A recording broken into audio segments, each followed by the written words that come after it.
बाटे काला ना यूज हो, छपी अखबार में राजा जी नया न्यूज हो। नया जमीन बाटे काला ना यूज हो, छपी अखबार में राजा जी नया न्यूज हो। आज बा मुहूर्त तू देख ला कैलेंडर, लेला ना राजा टेंडर, लेला ना राजा टेंडर, जवानी बा सरेंडर। लेला ना राजा टेंडर, जवानी बा सरेंडर, लेला ना राजा टेंडर, जवानी बा सरेंडर।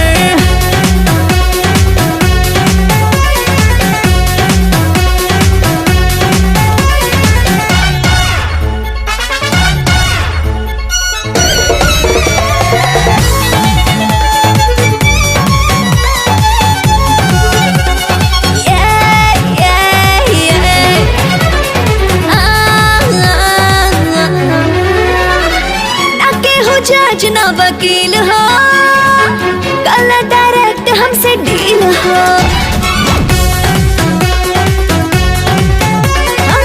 ना केहू जज ना वकील हो, कल डायरेक्ट हमसे डील हो।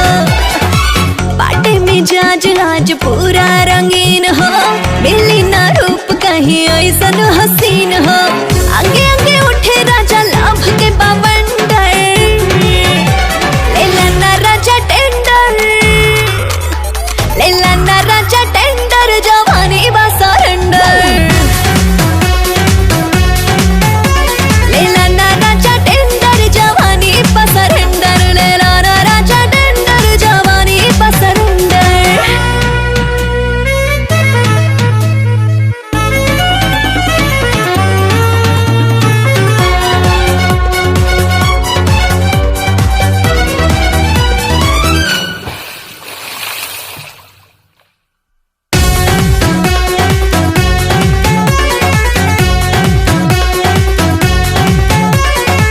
बुझ गइल बात हमर जान हो, जान के न बना अनजान हो।